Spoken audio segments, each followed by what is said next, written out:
hammer fell. Steel met steel in the small forge at the edge of Iron Ridge, a mountain village so remote that even the Alpha Council's tax collectors visited only twice a year. Sparks erupted like dying stars, briefly illuminating the face of the man who had killed 47 people and remembered every single one. General Marcus Ashford, retired, was 52 years old.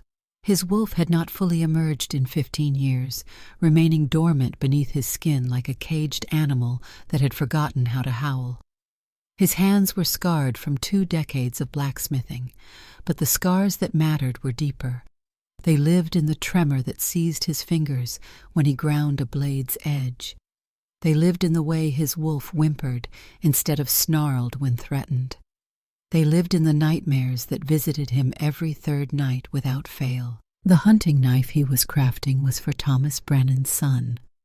The boy had turned 16 last week and would undergo his first shift during the next full moon. In the old days, before the world had gone complicated and cruel, a young wolf's first blade was forged by his father. But Thomas's father had died in the timber yards, crushed by a falling tree, leaving his son to the uncertain mercy of the pack. Marcus had never had a son.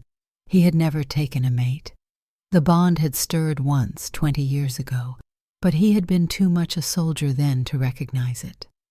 Now his wolf was too broken to seek it.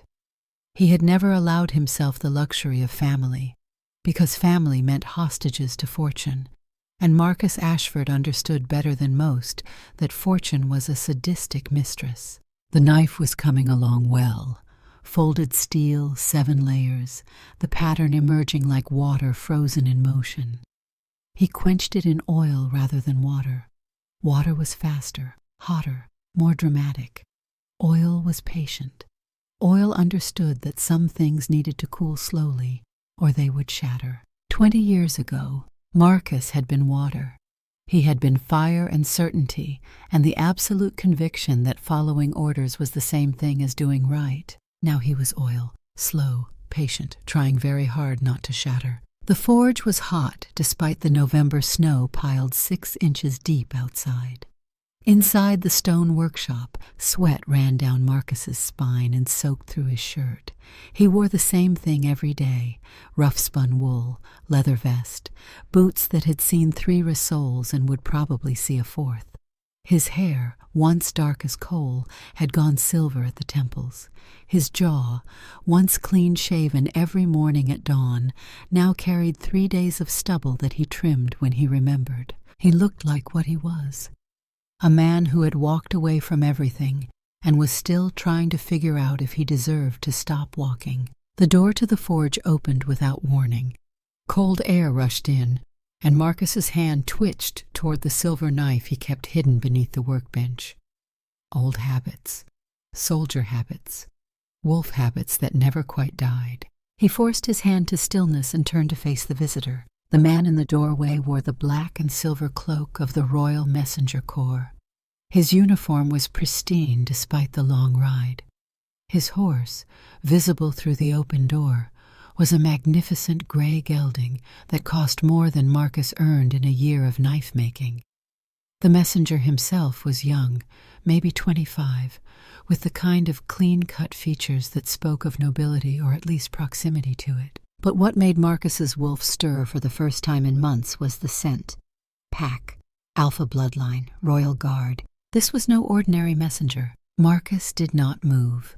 He stood with the tongs in his left hand and the hammer in his right, 6 feet 2 inches of weathered muscle and scar tissue, waiting. His wolf pressed against his consciousness, curious but wary. The messenger cleared his throat. His breath misted in the cold air that swirled between them. General Marcus Ashford? Just Marcus. His Majesty King Elias Thornwood requests your immediate presence at Thornwood Citadel. I have been authorized to provide transportation and to inform you that this matter concerns the security of the realm. Marcus set down the hammer. He placed the half-finished blade in the cooling rack and removed his leather apron. He did all of this slowly, methodically, the way a man moves when he is buying time to think. I'm retired, Marcus said. The king is aware of your status, General. He requests your counsel regardless. My counsel. Marcus tasted the words. They were bitter as wolfsbane. Tell the king I appreciate the thought, but I'm done with that life. The messenger did not leave. Instead, he reached into his saddlebag and withdrew a leather folder stamped with the royal seal.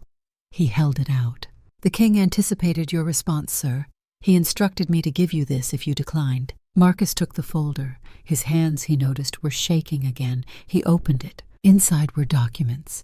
Intelligence reports written in the flowing script of court scribes. Drawings of crime scenes that made his stomach tighten. Testimonies from witnesses who claimed to have seen impossible things. And beneath it all, a single handwritten note on royal parchment. Marcus, 3 members of the Alpha Council are dead, killed by a Soulweaver.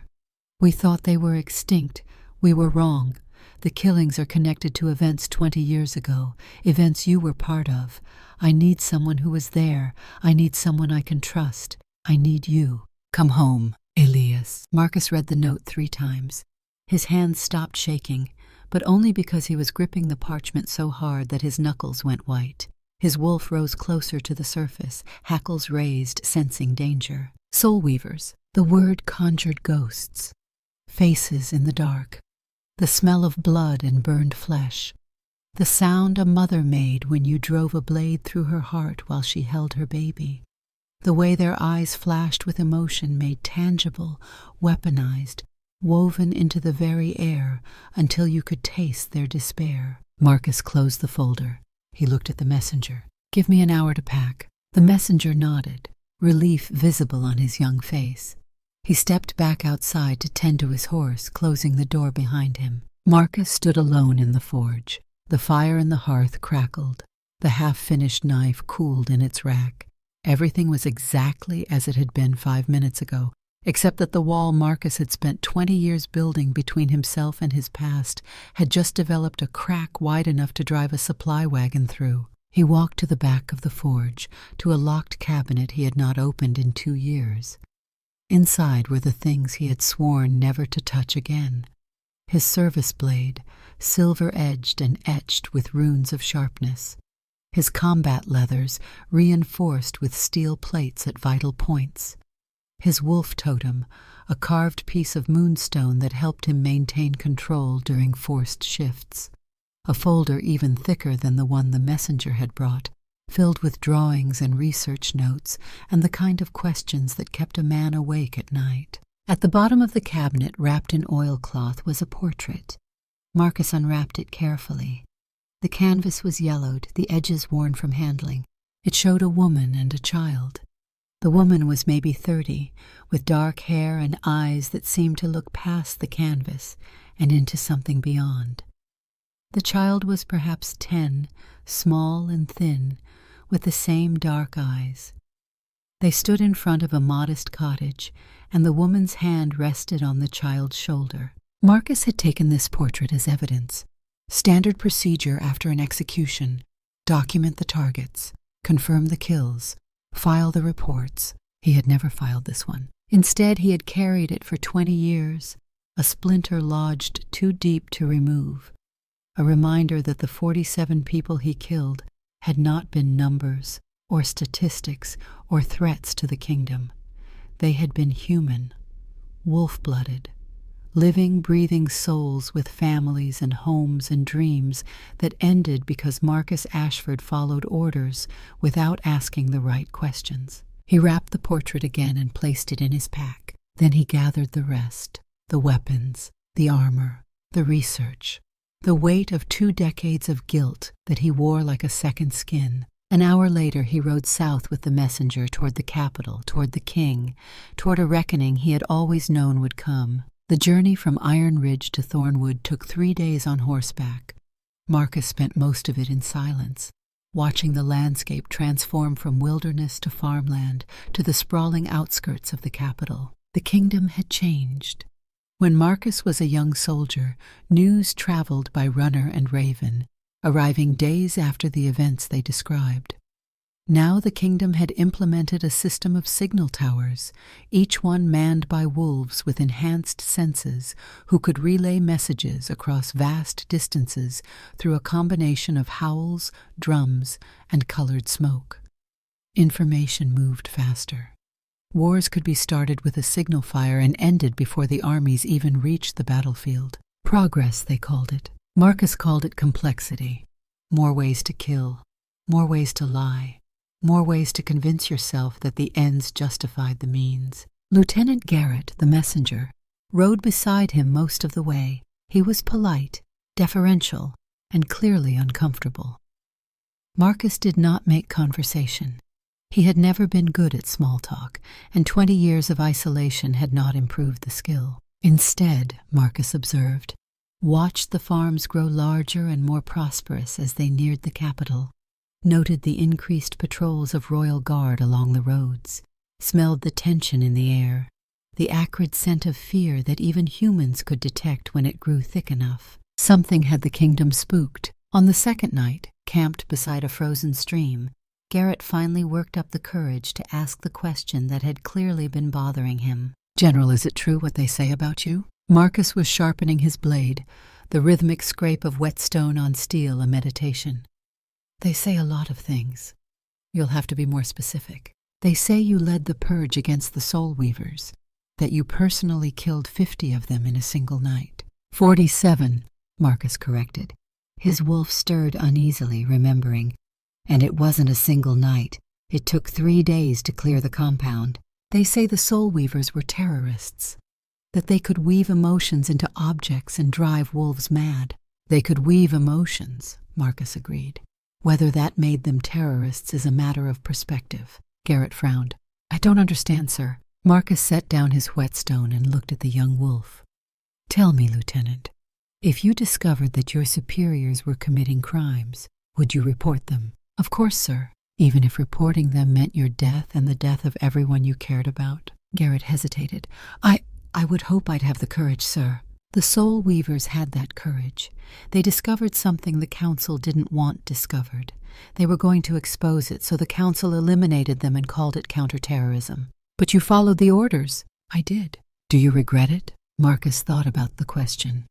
Thought about the woman with the baby. About the 10-year-old boy who had begged for mercy in a language Marcus didn't speak. About the way their blood had soaked into the earth, and nothing had grown there since. "Every day," Marcus said quietly. "But regret doesn't bring them back. It just makes sleep difficult." They rode in silence after that. On the third day, they arrived at Thornwood Citadel just after dawn. The capital was already awake and roaring. Merchants hawked their wares in the market squares. Craftsmen worked their forges and looms. Citizens hurried past, bundled against the November cold, their breath forming small clouds that dissipated into the gray morning air. Thornwood Citadel rose above it all, a Gothic monstrosity of black stone and stained glass that clung to the mountainside like a predator perched to strike. It had been built 300 years ago by the first Alpha King, a warlord who unified the scattered packs through a combination of military genius and breathtaking violence. Every king since had added to it, each trying to outdo his predecessor in sheer intimidating grandeur. The result was beautiful in the way a sword was beautiful, functional, deadly, designed to make you think twice before starting a fight. They rode through 3 gates, each one guarded by royal guards in full armor, their wolves barely contained beneath their skin. Marcus could smell their power, their dominance, their barely restrained aggression, alpha bloodlines, all of them. The king surrounded himself with strength. Smart. They dismounted in an interior courtyard. Garrett led Marcus through a maze of corridors, past tapestries depicting historical battles and portraits of long-dead kings, who all seemed to share the same expression of vague disappointment. Finally, they reached a set of massive oak doors, guarded by 2 soldiers whose wolves pressed so close to the surface that their eyes flickered between human and gold. The guards opened the doors without a word. Inside was an office that managed to be both opulent and Spartan. Rich wood paneling, a desk the size of a small wagon. bookshelves lined with leather-bound volumes that probably cost more than Marcus's forge, but no decorations, no personal touches, just function and power, distilled to their essence. Behind the desk sat King Elias Thornwood. He stood when Marcus entered. Garrett bowed and retreated, closing the doors behind him. For a long moment the two men just looked at each other. Elias was 28 now. Marcus had last seen him when he was 19, a newly crowned king trying to fill boots that were several sizes too large. 9 years had carved the boyishness from his face, replacing it with the kind of weathered intensity that came from making decisions that got people killed. He looked like his father. Same dark hair, same gray eyes that could see through lies, same jaw that could have been chiseled from the same granite as the citadel itself. His father, who Marcus had served for 15 years. His father, who had ordered the Soulweaver purge. His father, who died of a stroke 3 months after Marcus resigned his commission and disappeared into the mountains. Some people said the stroke was caused by stress. Others whispered that it was guilt. Marcus did not care which. Dead was dead. "General," Elias said. His voice was deeper than Marcus remembered, carrying the weight of authority. "Thank you for coming. I'm not a general anymore." "You'll always be a general, Marcus, at least to me." Elias gestured to a chair. Marcus sat. Elias poured 2 goblets of wine from a crystal decanter and slid one across the desk. "You look like hell," Elias said. "You look like your father. Is that a compliment or an insult?" "Yes," Elias smiled, a brief flicker of warmth in those cold gray eyes. Then the smile died and he became the king again. "I assume you read the file." "I did." "Then you know we have a problem." Marcus sipped his wine. It was excellent, rich and complex, the kind of thing you savored rather than gulped. He set the goblet down carefully. "You have several problems," Marcus said. 3 dead alphas, a Soulweaver assassin, and a council that's probably wondering why their king is bringing in a disgraced ex-general instead of hunting the killer himself. "The council can wonder all they want," Elias said. "I'm not interested in their opinions. I'm interested in the truth." "The truth about what?" "The purge." The word hung in the air between them, heavy and sharp. Marcus's hands tightened around his goblet. His wolf pressed closer to the surface, agitated by the memories. "That was 20 years ago. And 3 days ago a woman walked into Alpha Dmitri Volkov's estate and wove terror into his wine. He tore out his own throat trying to escape emotions that existed only in his mind. 2 days ago, Alpha Margaret Saunders was found dead in her study, every bone in her hands crushed by her own strength, after someone wove self-loathing into her favorite quill. Yesterday, Alpha Chen Nakamura drowned in his bathtub after being forced to feel the despair of everyone he'd ever wronged. Elias pushed a folder across the desk. Marcus opened it. Crime scene sketches, healer reports, witness statements that did not make sense. "The only connection between them," Elias continued, "is that all 3 were junior officers during the Soulweaver purge. All 3 participated directly in the executions." Marcus closed the folder. His mouth tasted like ashes. His wolf whined, remembering the blood. "You think this is revenge?" "I think this is justice," Elias said. "Or what someone believes is justice. The question is whether they're right." "What are you asking me, Elias?" "I'm asking you to tell me the truth about what happened 20 years ago. Because everything I know about it comes from my father's records, and I'm starting to suspect those records are incomplete at best and fabricated at worst." Marcus stood. He walked to the window and looked out over the city. From this height, it looked almost peaceful, almost innocent. "Your father told you the Soulweavers were terrorists." "Yes." "He told you they were planning to overthrow the council and install themselves as rulers." "Yes." "He told you they were a threat to the stability of the kingdom and had to be eliminated before they could act." "That's what the records say." Marcus turned back to face the king. "Your father lied." Elias did not look surprised. He looked tired. "Prove it," he said. "I can't. Not with evidence. Everything was destroyed. Documents, witnesses. The only proof left is locked in the heads of the men who were there, and most of them are dead now, murdered by someone who apparently knows what we did." "What you did," Elias said quietly. "What exactly did you do, Marcus?" Marcus walked back to his chair and sat down. He finished his wine in one long swallow. Then he told the king about the night that ended his career and started his exile. He told him about the compound burning, about the families who died without understanding why, about the woman with the baby and the 10 seconds Marcus had stood frozen, his blade raised, unable to kill an infant whose only crime was being born to the wrong bloodline. He told him about the weeks that followed, when he started asking questions his superiors did not want him to ask. Questions about why the Soulweavers had been targeted. Questions about what evidence justified genocide. He told him about the answers he found in locked archives and sealed chambers, about property deeds showing massive land transfers to council members the week after the purge, about silver mines, hundreds of them, all located on what had been Soulweaver territory, about bank ledgers showing deposits that made even wealthy alphas look like paupers. They killed an entire bloodline for real estate, Marcus said, for mining rights. They dressed it up in national security language and patriotic rhetoric, but at the end of the day, it was just greed. And you knew this, Elias said. How long have you known? I started suspecting a month after the purge. I confirmed it 3 months later. I brought my findings to your father. What did he say? He thanked me for my discretion. He suggested I take an early retirement.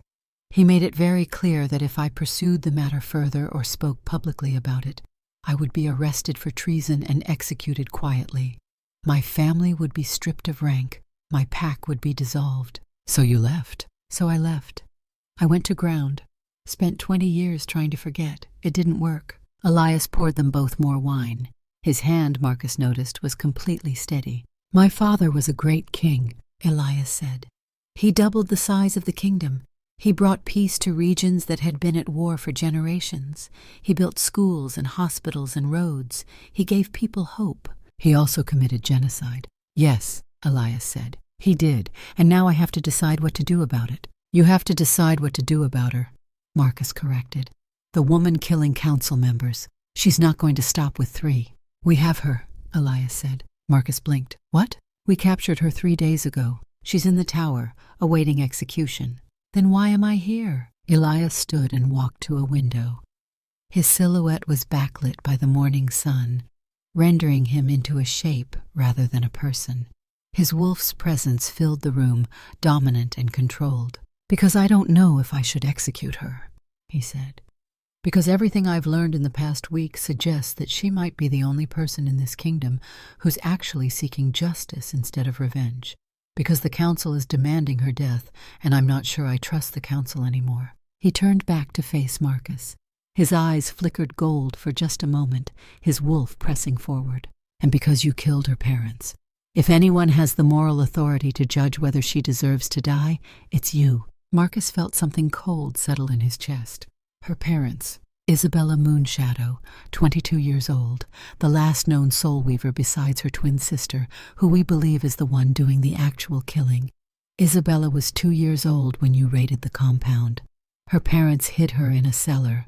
She survived. Elias slid another portrait across the desk. Marcus picked it up. The woman in the painting had dark hair and dark eyes that looked directly at the viewer, with an expression that was equal parts defiance and exhaustion. She was thin, underfed, with bruises on her wrists from silver shackles. But what struck Marcus most was her resemblance to the woman in the portrait he carried in his pack. The same eyes, the same bone structure, the same expression that said she had seen the worst the world could offer and was still standing. Where is she? Marcus asked. His wolf was pacing now, agitated, sensing something it couldn't quite identify. The tower, maximum security. The council wants her interrogated and executed by week's end. What do you want? I want the truth, Elias said. I want to know if my kingdom is built on lies. I want to know if I'm the ruler of a nation or the caretaker of a crime scene. He walked back to his desk and placed both hands on the polished wood, leaning forward. His wolf's dominance washed over the room like a wave. I want you to talk to her, Marcus. I want you to find out what she knows. I want you to determine if the Soulweavers were innocent. And if they were, I want you to help me figure out how to make this right. And if I can't make it right, then at least we'll know what we're dealing with. Marcus stood. His legs felt heavy, like he was wearing armor instead of wool and leather. "When do I see her?" "Now," Elias said. "Before the council finds out I've brought you back.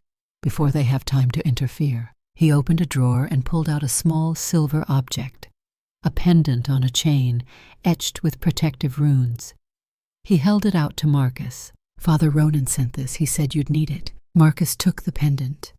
It was warm to the touch, and he could feel a faint vibration like a heartbeat. Magic. Old magic, woven by priests who understood the dangers of Soulweaver abilities. "What is it?" "Protection from emotional manipulation. Soulweavers weave through empathy. This pendant disrupts the connection. You'll still feel your own emotions, but hers won't be able to overwhelm you." Marcus put the pendant around his neck. It settled against his chest, the warmth spreading through his ribs. His wolf calmed slightly, reassured by the barrier. "Ronan always was smarter than the rest of us," Marcus said. "He asks that you visit him when you have time. He says he has much to confess and not much time left to confess it." Marcus nodded. He turned toward the door, then paused. "Elias." "Yes." "If I find proof that the Soulweavers were innocent, the council won't let you pardon the girl. They'll see it as weakness. They'll move against you." "I know. You could lose the throne." "I know that too." Marcus studied the young king's face. He saw his father there, yes, but he also saw something his father had never possessed: doubt, conscience, the willingness to question. "Your father would have made the easy choice," Marcus said. "I'm not my father," Elias replied. "No," Marcus agreed, "you're not." He left the office and followed a different guard through different corridors to a different part of the citadel. They descended stairs that grew progressively narrower and darker. The air became colder. The stone walls wept moisture that glistened in the torchlight. The tower was not actually a tower. It was a series of cells carved into the bedrock beneath the citadel, a dungeon that predated the castle itself. It was where the kingdom kept its most dangerous prisoners, the ones who could not be allowed to see sunlight or breathe fresh air or remember what it felt like to be free. Marcus had been here once before, 12 years ago, to witness the execution of a traitor who had sold pact secrets to a rival kingdom. He remembered the smell: stone and mildew and something else, something that might have been despair made manifest. The smell had not improved. They reached a heavy iron door bound with silver and etched with suppression runes. 2 guards stood watch, both with their wolves so close to the surface that Marcus could see the flicker of fangs beneath their lips. "Silver chains?" one guard explained when Marcus raised an eyebrow. "Blessed by 3 different priests, supposed to suppress Soulweaver abilities completely. But command doesn't believe in supposed to." The guard unlocked the door. It swung open on hinges that screamed. Inside was a cell approximately 10 feet by 10 feet. No windows. 1 torch in a wall sconce, casting dancing shadows. A bucket in one corner. A stone bench along one wall. And sitting on that bench, wrists and ankles bound in chains that glowed faintly with their own internal light, was Isabella Moonshadow. She looked up when Marcus entered. Her eyes met his, and Marcus's wolf, dormant for 15 years, surged to the surface with a force that nearly drove him to his knees. Mate. The bond snapped into place like a physical thing, a golden thread connecting his soul to hers. He could smell her suddenly, past the stone and mildew and fear. Honeysuckle and rain, home, safety, everything his wolf had been searching for and never found. She felt it too. He saw her eyes widen, saw her wolf press against her consciousness, saw the recognition flash across her face. Then she spoke, and her voice was rough from screaming or crying or both. "I know you. You held the blade. You killed my mother." And Marcus Ashford, who had spent 20 years running from his past, realized he had just found his future. And she hated him. The mate bond burned. Marcus stood in the doorway of Isabella's cell, his wolf clawing at his consciousness, demanding he claim what was his. Every instinct screamed at him to break the silver chains, gather her into his arms, protect her from everything that had ever hurt her. Instead, he forced himself to stillness, forced his wolf back beneath his skin. forced himself to remember that the woman staring at him with hatred in her honey-colored eyes had every right to that hatred. He had killed her mother. The pendant around his neck grew hot, blocking Isabella's emotional weaving, but it could not block the mate bond. That connection ran deeper than magic, older than civilization, woven into the very fabric of what it meant to be wolf. "I know," Marcus said finally. His voice came out rougher than he intended, his wolf fighting for dominance. "I held the blade. I killed 47 people that night. Your mother was one of them." Isabella's chains clinked as she shifted position on the stone bench. "Then why are you here? Come to finish what you started? The baby you couldn't bring yourself to kill 20 years ago has grown up. Is it easier now?" "I'm not here to kill you. I'm here to find the truth." "The truth," she laughed, and it was not a pleasant sound. "The truth is that your council murdered my people for silver mines. The truth is that soldiers like you followed orders without question. The truth is that I spent 18 years in an orphanage not knowing who I was or why everyone I loved was dead. What more truth do you need?" Marcus stepped fully into the cell. The guards closed the door behind him, leaving them alone except for the torch's flickering light. He sat down on the floor across from her, deliberately making himself smaller, less threatening. His wolf howled in protest at the submissive posture, but Marcus ignored it. "Tell me about your mother," he said. "Why should I tell you anything?" "Because in 3 days, the council is going to have you executed. Because the king is trying to find a reason to stop them. And because I'm the only person in this building who might actually believe you when you say your people were innocent." Isabella studied him for a long moment. Her wolf pressed close to her surface too. Marcus could see it in the way her eyes flickered between brown and gold. The mate bond pulled at both of them, an almost physical ache. "You feel it," she said suddenly. "The bond." Marcus did not see the point in lying. "Yes." "How long have you known?" "Since the moment I walked through that door. 20 years ago you stood over my mother's body and I was there, right there, a baby in her arms. Did you feel it then?" Marcus thought back to that night. Remembered the chaos, the blood, the smoke. Remembered looking down at the woman he had just killed and feeling something stir in his chest that he had dismissed as guilt. "I don't know," he admitted. "I was too much a soldier to recognize it. My wolf was buried deep. I followed orders and didn't ask questions. And now? Now I ask questions. Now I recognize what I missed. Now I live with the consequences." Isabella's wolf surged forward without warning. Her eyes went full gold, her canines lengthening, her fingers curling into claws despite the silver chains. The transformation was partial, painful, her body fighting against the suppression magic. "You want consequences?" she snarled, her voice dropping to the wolf's register. "You want to know what it's like? I'll show you." She reached out with her Soulweaver ability, and even through the pendant's protection, Marcus felt the edge of it. Grief, loss, 20 years of loneliness and confusion and rage compressed into a single emotion and hurled at him like a blade. The pendant flared hot against his chest, absorbing most of the attack, but enough got through. Marcus gasped, his wolf whimpering, overwhelmed by the sheer weight of her pain. "That's one night," Isabella said, her wolf receding, leaving her shaking and pale. "One night of what I've felt every night for 20 years. Multiply it by 7,000. Then you'll understand consequences." Marcus waited until his breathing steadied. "I do understand. I dream of your mother every 3rd night. I dream of all 47. I see their faces. I hear their voices. I carry them with me every waking moment." "Good. But guilt doesn't bring them back. It just makes sleep difficult. If you want to hurt me, Isabella, there are more effective ways. The mate bond, for instance. Rejecting it would be far more painful than any emotion you could weave." She flinched as if struck. "You think I'd use the bond as a weapon?" "I think you're angry and trapped and looking for any advantage. I don't blame you. In your position, I'd do the same." Isabella slumped back against the wall, exhaustion evident in every line of her body. "I'm not going to reject the bond. Not because I forgive you. I don't. But because my mother's last words were woven into her wedding ring. Forgive them. They know not what they do." She chose mercy even as she died. I won't dishonor that by choosing cruelty. Marcus felt something loosen in his chest. Where is the ring? Why should I tell you? Because it's evidence. If your mother wove her testimony into it, we can use it to prove the council's guilt. We can expose what happened, give your people justice. Justice. Isabella spoke the word like it was poison.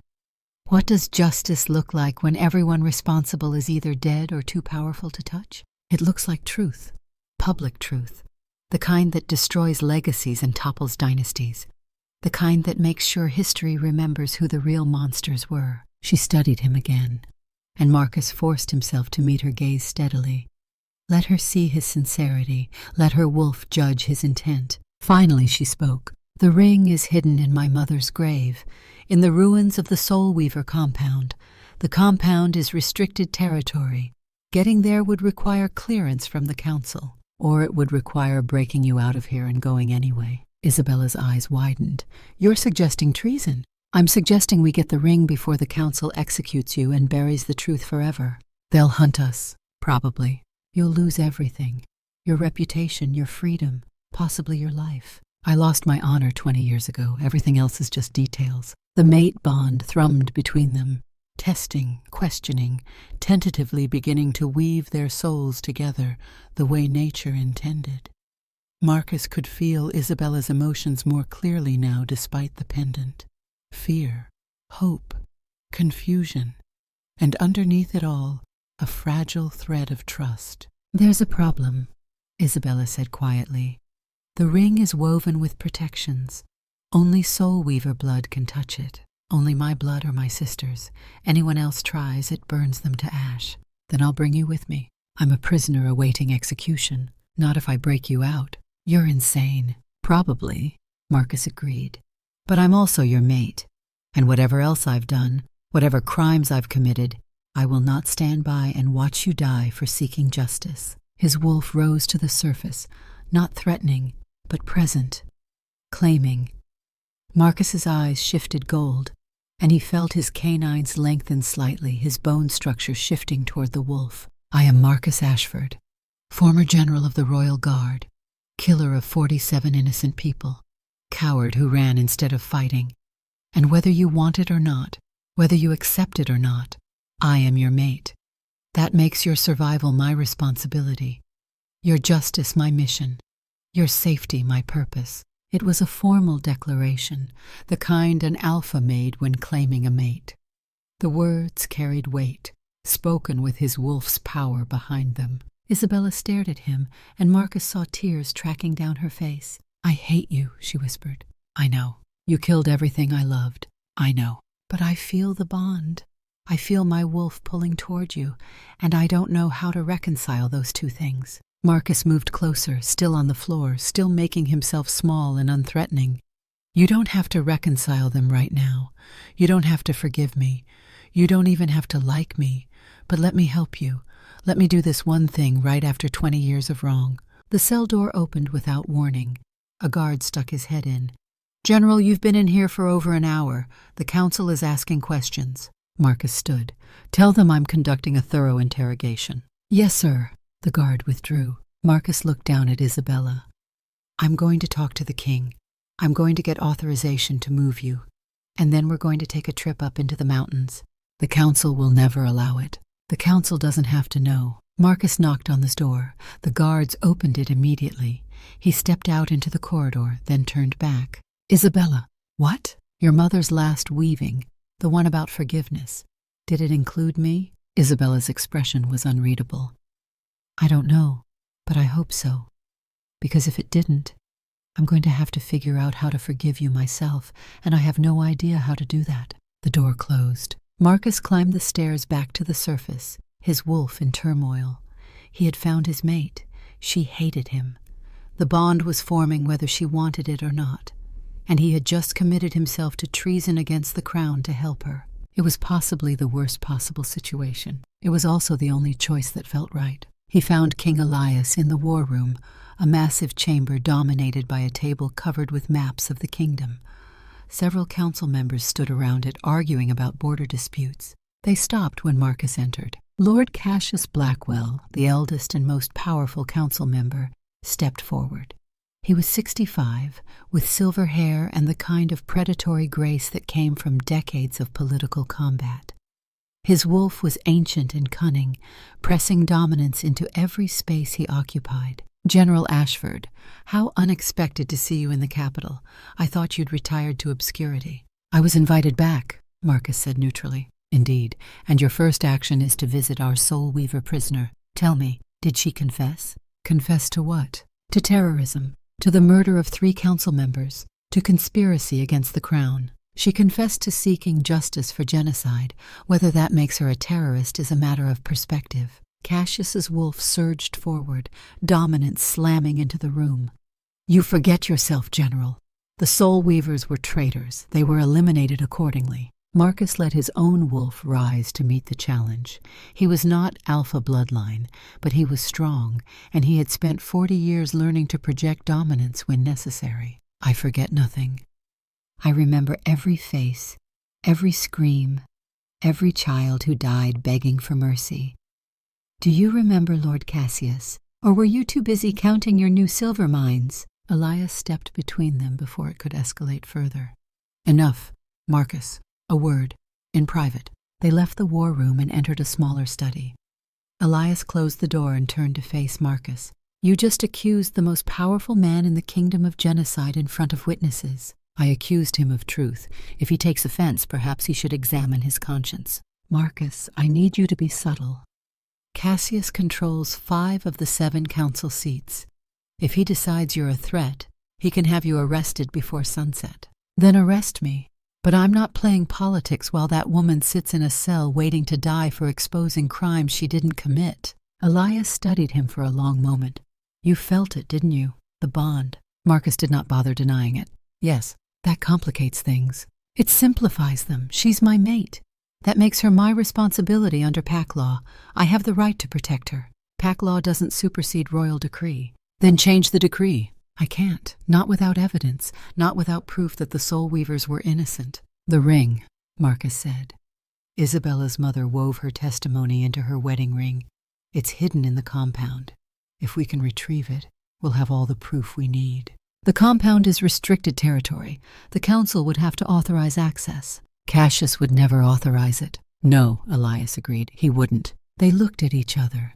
A silent conversation passed between them, king and soldier, old student and older teacher. "If I were to authorize an emergency prisoner transfer," Elias said slowly, "for the purpose of investigating new evidence, that would be within my authority." "Yes, Your Majesty. And if that transfer happened to take the prisoner near the old compound, and if evidence happened to be recovered during that transfer, the council couldn't object to the results." "No, Your Majesty. Of course, if the transfer went wrong, if the prisoner escaped, I would have to disavow any knowledge of the operation." "I understand, Your Majesty." Elias walked to his desk and signed a document. He handed it to Marcus. "Emergency transfer authorization. You have 72 hours. After that, the council will override me." "Thank you." "Don't thank me. If this goes wrong, I'll have you hanged for treason, and I'll mean it." "Fair enough." Marcus turned to leave, but Elias called him back. "Marcus, your mate. Does she know what it means? Does she understand that the bond can't be broken once it's fully formed?" "She knows. She feels it. She hates it and me in equal measure. Hated mates rarely end well." "I know, but it's the hand I've been dealt. I'll make it work." "How?" Marcus thought about Isabella's tears, about her mother's final words, about the weight of guilt he carried, and the fragile thread of trust beginning to form between them. "By earning it," he said simply, "one day at a time." He left the citadel and spent the next hour gathering supplies. Silver-reinforced traveling cloaks, provisions for a 3-day journey, weapons that would work against both wolves and whatever else they might encounter in the mountains. Then he recruited help. Colonel Silas Harrow was 45 years old and had been Marcus's second-in-command during the Purge. He now commanded the council's personal guard, which meant he was loyal to Cassius, or he had been, until Marcus found him in a tavern on the edge of the city and laid out the truth. "The Soulweavers were innocent," Marcus said without preamble. "We murdered them for silver mines. I have proof. I need your help retrieving it." Silas looked at him over a tankard of ale. "That's treason." "Yes." Cassius will have us both killed, probably. Why tell me? Because 20 years ago, you were the one who killed the baby I couldn't bring myself to kill. Because you've lived with that guilt as long as I have, and because I think you'd like a chance to do something right for once. Silas was quiet for a long time. Then he set down his ale and stood. When do we leave? By nightfall, they were ready. Marcus returned to the tower with the transfer authorization and a plan that had maybe a 30% chance of success. The guards examined the document. They looked at Marcus. They looked at each other. Sir, regulations require we verify this with command before releasing a high-value prisoner. Marcus let his wolf surge forward. His eyes went full gold. His voice dropped an octave into the dominance register that made lesser wolves submit. I am command. I was leading troops when you were still suckling at your mother's teat. Open the door, or I will remove you from my path permanently. The guard opened the door. Isabella looked up from her bench. Her eyes widened when she saw the bolt cutters Marcus carried. We're leaving, he said, now. You're insane. So you keep telling me, can you walk? Barely. Then I'll carry you. He cut through the chains. The silver links fell away, clattering on stone. Isabella rubbed her wrists, wincing at the burns the metal had left. Can you shift? Marcus asked. Not fully. The silver poisoning has weakened my wolf. That's fine. We'll move in human form anyway, less conspicuous. He wrapped a cloak around her shoulders and led her out of the cell. The guards watched them go, confusion and fear warring on their faces. They made it 3 flights of stairs before the alarm bells started ringing. Run, Marcus said. They ran. Through servant corridors and maintenance passages that Marcus had scouted earlier, past guards who were too surprised to react quickly, out through a kitchen exit that technically did not exist on any official plans. Silas was waiting with horses. We have maybe 5 minutes before they lock down the gates. Marcus lifted Isabella onto a horse and swung up behind her.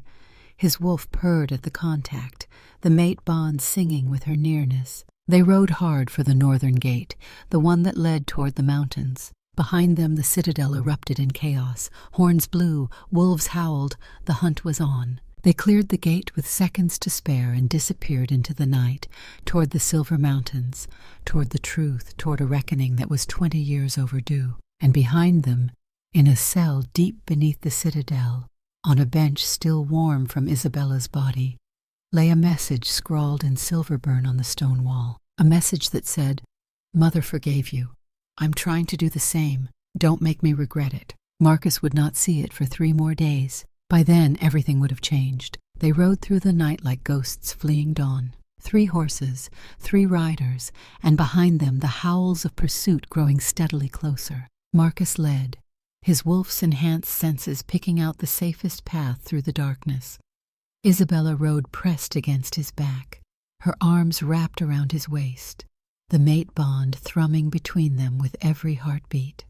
Silas brought up the rear, his wolf's eyes scanning their back trail for signs of pursuit. The mountains rose before them, black shapes against a star-scattered sky. Somewhere up there, in ruins that had not seen life in 20 years, lay the truth Marcus had spent 2 decades running from. How far? Isabella called over the wind. 20 miles to the restricted zone, another 10 to the compound. We'll reach it by dawn if the horses hold. They're gaining on us, Silas said. I can smell them, at least 20 wolves, royal guard by the scent. Cassius's personal pack, Marcus confirmed. He's not taking chances. Can we outrun them? No, but we don't need to outrun them. We just need to reach the compound before they reach us. The horses labored up the mountain trails, their breath steaming in the cold air. The path was barely more than a goat track, winding between pine trees and over streams swollen with snowmelt. Isabella's grip on Marcus tightened as they navigated a particularly treacherous section. If we fall, we die. Then we don't fall. Your confidence is terrifying. Spent 40 years not falling. I'm not about to start now. Despite the danger, Marcus felt something close to contentment. His mate was safe in his arms. He was moving with purpose instead of hiding in guilt. For the first time in 20 years, he felt like himself again. His wolf agreed, practically purring with satisfaction. They rode for 3 more hours before Silas called a halt. The horses need rest. 5 minutes. They dismounted in a small clearing beside a frozen stream. The horses drank while the 3 wolves listened to the night. The pursuit had fallen back, but they were still there. Marcus could hear them in the distance, their howls coordinating the hunt. "They're hurting us," Isabella said quietly. Her wolf's senses were sharper than Marcus had expected, even weakened by silver poisoning. "Pushing us toward the compound instead of away from it." "Trap?" Silas asked. "Or they want to see where we're going," Marcus said. "Cassius knows we're after something. He's letting us lead him to it. So what do we do?" Marcus looked at Isabella.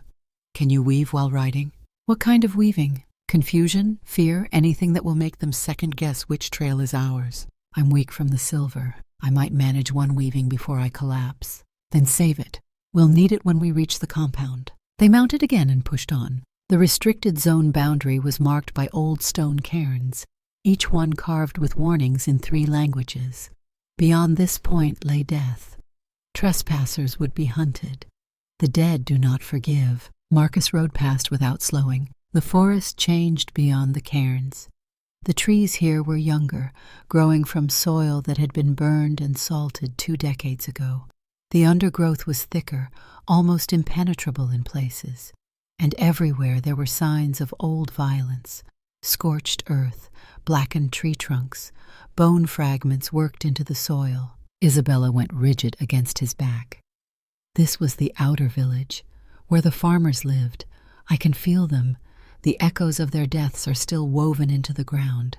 "Can you block it out?" "No, but I can endure it." Dawn was breaking when they finally reached the compound proper. The Soulweaver settlement had been built in a clearing beside a mountain lake. At its height, it had housed maybe 200 people. Now it was a graveyard rendered in stone and ash. The main hall still stood, or at least its skeleton did. 4 walls of stone, open to the sky, supporting nothing. Around it spread the remains of smaller buildings, cottages, workshops, a school. Marcus dismounted and helped Isabella down. She swayed, exhausted, and he caught her automatically. The mate bond flared at the contact, and for a moment they stood frozen, staring at each other. "Thank you," she whispered. "For what?" "For not letting me face this alone." Silas cleared his throat. "I hate to interrupt, but we have company incoming. 10 minutes, maybe less." Marcus forced himself to focus. "Isabella, where's your mother's grave?" "The cemetery, behind the main hall. She's buried beneath a willow tree that grew from a cutting she planted the year I was born." "Show me." They moved quickly through the ruins. Isabella led them past the burned-out shells of cottages, past a fountain that had run dry, past what had once been a garden now reclaimed by wild growth. The cemetery was a small plot surrounded by a low stone wall. Most of the markers were simple wooden stakes, rotted and fallen. But in the center stood a willow tree, impossibly alive in this place of death. Beneath it was a single stone marker: Celeste Moonshadow, beloved wife, loving mother, her light endures. Isabella fell to her knees beside the grave. "I don't remember her face. I was too young. All I have are dreams that might be memories or might be wishes." Marcus knelt beside her. "Tell me about the ring." "It's buried with her, in her hand. Mother wove it with protection so the council couldn't destroy it. Only her daughters can touch it without being burned." "Then you'll have to retrieve it." "The grave is warded. It will take time to unweave the protections." "How much time?" 10 minutes, maybe 15. Silas appeared beside them. "We have 5. They're here." Marcus looked up. Through the trees, he could see movement. Wolves, 20 of them, all in fighting form. Royal Guard, their armor gleaming in the dawn light. And leading them was Cassius Blackwell himself, shifted into his alpha form. He was massive, easily 8 feet tall, his wolf's body a perfect blend of human intelligence and animal ferocity. Silver hair became silver fur. His eyes glowed with ancient power. "General Ashford!"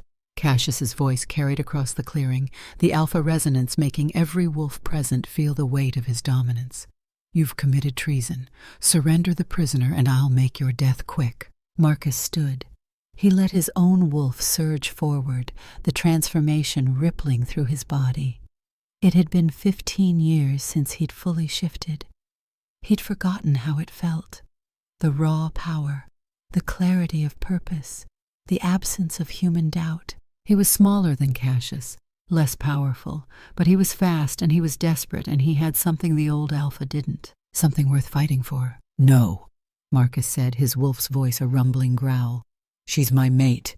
Under pack law, I have the right to protect her. Mate bonds don't supersede royal decree. They supersede corrupt councils built on genocide." Cassius snarled and his pack surged forward. "Silas," Marcus said, "protect Isabella. Don't let anyone reach her."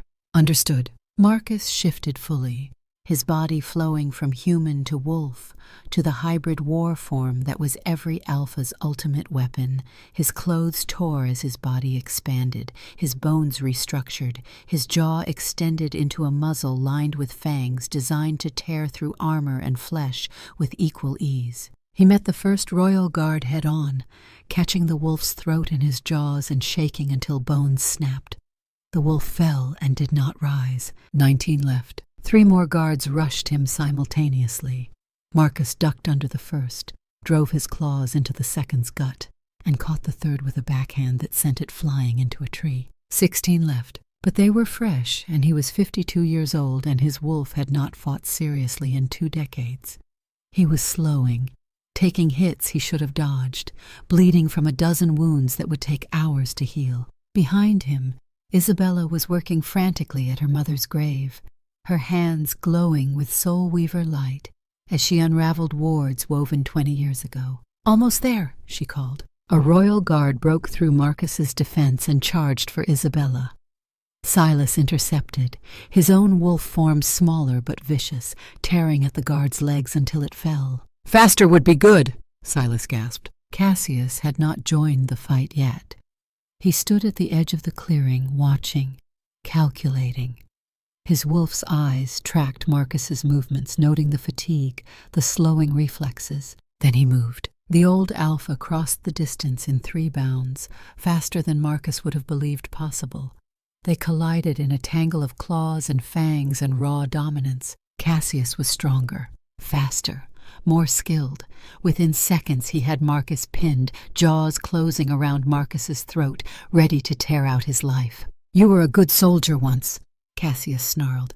"You should have stayed retired." "Probably," Marcus agreed. Then he drove his claws up into Cassius's belly, twisting, finding the vulnerable organs beneath the muscle and fur. Cassius roared and released him, stumbling back. Marcus surged to his feet, blood streaming from his throat, but the wound already beginning to close. "I have it!" Isabella's voice rang out. She stood beside her mother's grave, holding a simple gold ring that glowed with inner light. The moment her fingers closed around it, the ring activated. Light exploded from the band, projecting upward into the air like a beacon, and in that light, a figure appeared. Celeste Moonshadow, not alive, a memory preserved in Soulweaver magic, but so real that Marcus could smell the honeysuckle scent that marked Isabella as her daughter. "If you are seeing this," Celeste's voice was clear and strong, "then I am dead and my daughters have survived. Thank the old gods for that mercy." The projection showed memories as she spoke. Council meetings held in secret. Cassius Blackwell and 6 other alphas voting to eliminate the Soulweavers. Maps showing silver deposits on Soulweaver land. Bank ledgers with payments that made wealthy alphas look like paupers. "We discovered their illegal mining operations," Celeste's memory said. "We were going to expose them, so they decided to eliminate us first. They called it counterterrorism. They called us traitors. But the only traitors were those who murdered children to protect their profit margins." The final memory showed the night of the purge, soldiers pouring through the compound, families dying, children screaming, and there in the center of it all was Marcus, younger, harder, following orders without question. Those who carried out these orders were tools, not villains. Celeste's voice continued. "The blade does not choose where it cuts, but those who wielded the blade, who gave the orders, who profited from our deaths, they chose, they knew, and they are the ones who must answer." The projection faded, but not before Celeste spoke her final words. "To my daughters, if you survive, forgive, not because they deserve it, but because hatred will poison you faster than any silver. Build, don't destroy. create the world we dreamed of instead of tearing down the world that killed us, and know that I loved you with every breath I took and every beat of my heart." Silence fell over the clearing. The royal guard stood frozen, watching the projection's aftermath. Some looked ashamed, others looked horrified. None looked eager to continue the fight. Cassius snarled. "Lies, Soulweaver tricks. They could have woven anything into that ring." "Could they weave bank records?" Isabella asked quietly. "Signed in your hand? Dated the week after the massacre? Showing deposits of 40,000 gold pieces from the Silver Mountain Mining Consortium?" She held up the ring. It pulsed with light, projecting images of documents that had been copied, preserved, woven into the band's magic. "Could they weave your signature on the execution orders? Your seal on the kill lists? Your handwriting in the margins calculating how much profit each dead family would generate?" Cassius's wolf form flickered, his control slipping. "You are a council member," he tried again. "I am within my rights to suppress terrorism by any means necessary." "Then let's ask the king," Isabella said. "Let's take this ring back to Thornwood and let His Majesty decide if murdering 200 innocent people for silver mines falls under suppressing terrorism. The king is young, naive. He doesn't understand the necessities of rule. He understands the difference between security and genocide." Cassius looked at the guards surrounding them, looked at Marcus, still standing despite his wounds, looked at the ring glowing with evidence of his crimes. "Take them," he ordered. The guards did not move. "I said take them." Still nothing. One guard, a female wolf with captain's insignia, stepped forward. "Lord Cassius, with respect, we just watched evidence of treason and mass murder. Our oaths are to the crown, not the council. If the king wants to see this evidence, we're obligated to protect it." "I am your superior officer." "You are a subject of the king," the captain corrected. "Same as the rest of us." Cassius's control shattered. He lunged at Isabella, claws extended, intending to destroy the ring and the woman who held it. Marcus intercepted him midair. They went down in a tangle of fur and fury. Marcus was wounded, exhausted, running on nothing but will and the mate bond's desperate need to protect. It should not have been enough. But then Isabella wove. She reached out with her Soulweaver ability and touched Cassius's mind. Not with rage or fear or hatred, with memory. Every child he had ordered killed, every family destroyed, every life ended for profit.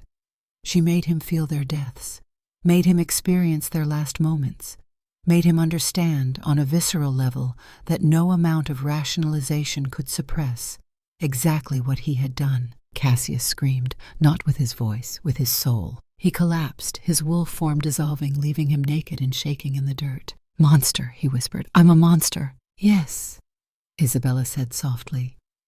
"But you can still choose what comes next. You can fight and die here. Or you can face justice and let the truth be known." "Truth." Cassius looked up at her. Tears streamed down his face. I can't face what I've done." "Then you're a coward as well as a monster." Marcus limped to Isabella's side, his wounds slowly closing. "Take him back to the capital, in chains. Let him stand trial." The captain nodded. "Yes, General." She hesitated. "Sir, we're supposed to arrest you too, for treason." "I know. Do it after we return. Right now we need to get this ring to the king before anyone else tries to destroy it." They bound Cassius in silver chains and began the long trek back down the mountain. Isabella walked beside Marcus, their wolves content in each other's presence despite everything. "Your mother was right," Marcus said quietly. "About forgiveness." "Was she?" "You wove empathy into Cassius. You could have woven madness, could have destroyed his mind, but you chose to make him understand that's forgiveness, even if it doesn't feel like it." "It doesn't feel like anything. I'm numb, empty. I thought getting the ring would make me feel vindicated. Instead, I just feel tired." Marcus understood. Justice is like that. It's necessary, but it's not satisfying. Satisfaction comes later, when you build something from the ruins. "What do I build?" "Whatever your mother dreamed of, the world she wanted you to have." They walked in silence for a while. Then Isabella spoke again. "The bond, it's getting stronger." "Yes." "I still don't know how I feel about you." "That's fair. But I think I might want to find out. Not today, maybe not for years, but eventually." Marcus felt something warm bloom in his chest. Hope. tentative and fragile, but real. Eventually works for me. King Elias met them at the city gates with the entire royal court in attendance. He took the ring from Isabella personally, then watched as Celeste's testimony played for all to see. When it ended, he turned to Cassius. Lord Cassius Blackwell, you are hereby stripped of rank and title. You will stand trial for high treason, conspiracy to commit genocide and murder. If found guilty, the sentence is death. I confess, Cassius said hollowly, to all of it. I ordered the purge. I took the lands. I covered it up. I did it for power and wealth, and because I could. I am guilty. The trial lasted 3 days. 8 council members were implicated. 5 were convicted. Cassius Blackwell was sentenced to life in the deepest dungeon, where he would have decades to contemplate his crimes. 47 soldiers who participated in the massacre were tried. Marcus was among them. He confessed to everything, expected execution. Instead, Elias granted clemency to all who testified truthfully and expressed genuine remorse. The sentence was 10 years of community service, teaching at the new Soulweaver Academy about the importance of questioning immoral orders. Marcus accepted. The kingdom did not tear itself apart. It swayed. It protested. There were riots and near insurrections. But Elias held firm, and slowly, painfully, the kingdom began to heal. Isabella and her sister Isolde, who had been captured during a separate assassination attempt, were granted lands and titles. They established the Soulweaver Academy in the rebuilt compound, teaching young people how to use their abilities responsibly. Marcus taught there twice a week, lived in a small cottage at the edge of the compound, worked with his hands, building instead of destroying. The mate bond grew stronger with each passing month. He and Isabella still had not completed it. She was not ready. He did not push, but they had time, years, possibly decades, and that was enough. 1 year after the trials, on the anniversary of the purge, Isabella found Marcus at the cemetery. He was placing flowers on Celeste's grave as he did every week. You don't have to keep doing this, Isabella said. I know, but I want to. It helps me remember. Remember what? That guilt has weight, but it also has purpose. It reminds me to do better. Isabella sat beside him. She reached out and took his hand. The mate bond sang at the contact. My mother said to forgive you. I'm trying. Some days are harder than others. I know, but I think I'm getting closer. You've been patient. You've been kind.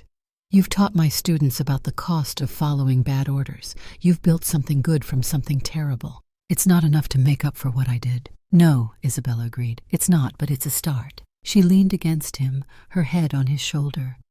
Marcus wrapped his arm around her, and they sat together in comfortable silence. His wolf, dormant for so long, now purred with contentment. He had found his mate. He had found his purpose. He had found, if not redemption, then at least a path toward it. Eventually, Isabella whispered. Eventually what? Eventually I think I might love you.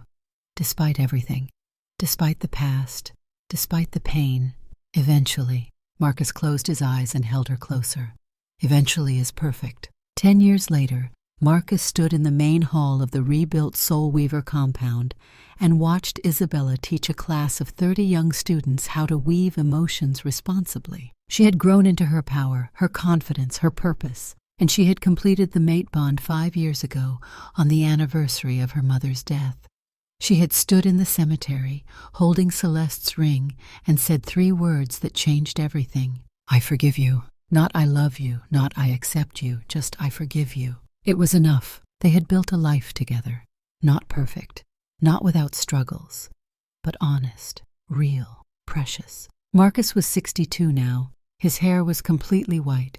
His body showed the scars of too many fights, but he slept well. His wolf was content, his mate was happy, and the 47 ghosts who had haunted him for so long had finally begun to rest. Not because he had forgotten them, but because he had honored them, remembered them, taught others to never repeat his mistakes. Isabella finished her lesson and walked to where Marcus stood. She kissed him, quick and affectionate, the mate bond humming between them. What are you thinking about? She asked. about how far we've come, about how much further we have to go, about how lucky I am that you chose to give me a chance. You earned the chance every day. You're still earning it. I know, I always will be. They walked out into the compound together. Students called greetings. Flowers bloomed in gardens planted over graves. Life persisted in a place that death had tried to claim. Marcus had learned many things in his 62 years. He had learned that following orders was not the same as doing right. He had learned that guilt had weight but also purpose. He had learned that forgiveness was a gift, not a right. But the most important thing he had learned was simple. It is never too late to choose differently. Never too late to build instead of destroy. Never too late to become the person you should have been all along. The last Alpha's reckoning had ended not with vengeance, but with grace. The last Soulweaver had transformed grief into growth. And one old soldier had finally learned to live with himself. It was not happily ever after, but it was life. Honest, difficult, precious life.